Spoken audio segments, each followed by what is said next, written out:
Hello everyone. இன்னைக்கு தலையணை உரை தைப்பதை பற்றி பார்ப்போம். முதல்ல 21 இன்ச்சு நீளம், 21 இன்ச்சு நீளம், 13 இன்ச்சு அகலம் எடுத்துக்கிட்டு ஒரு செவ்வக கட்டம் போடணும்.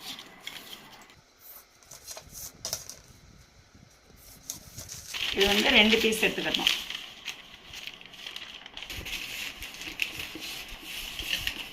மடித்து போட்டுக்கணும். இந்த பேப்பர் கட்டிங்க எடுத்து துணி மேலே வச்சு அதே மாதிரியே வரைஞ்சிடும்.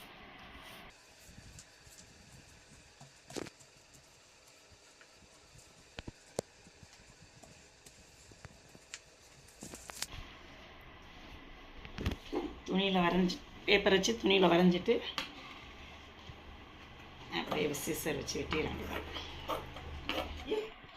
வெட்டு முறையாகும். தலையணை உரை தைக்கும் முறை பார்ப்போம். 2 தலையணை முறையில் 2 பீஸ் எடுத்திருந்தோம். அந்த 2 பீஸ்லேயும் முதல்ல மேல் பகுதியில் ஒரு சிறிய மடிப்பு மடித்து பிற ஒரு மடிப்பு மடித்து தைச்சிக்கிறணும், பிசுறு இல்லாமல். அடுத்து 2ஐயும் இணைச்சி தைக்கணும். மேலே 1 by 1 வச்சுக்கிட்டு சைடில் 2 பக்கமும் பிசுறு இல்லாமல் அதையும் மடித்து தைச்சிடணும். 2 ஓரத்துலேயுமே மடித்து தைச்சிடணும். தைச்சிட்டு அடுத்து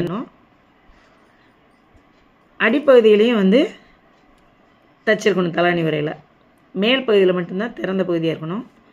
இப்போ அந்த திறந்த பகுதியில் சுடிதார் நாடை 4 பீஸ் எடுத்துக்கிட்டணும். எடுத்துகிட்டு அதை நுனி பகுதியில் வச்சு தைச்சிடணும். தைச்சிட்டோம்னா நம்ம தலையணை உரையும் முடிச்சு போட்டு பாதுகாப்பாக வச்சுக்கிறதுக்கு பயன்படும். இதுவே தலையணை உரை தைக்கும் முறையாகும். தேங்க்யூ.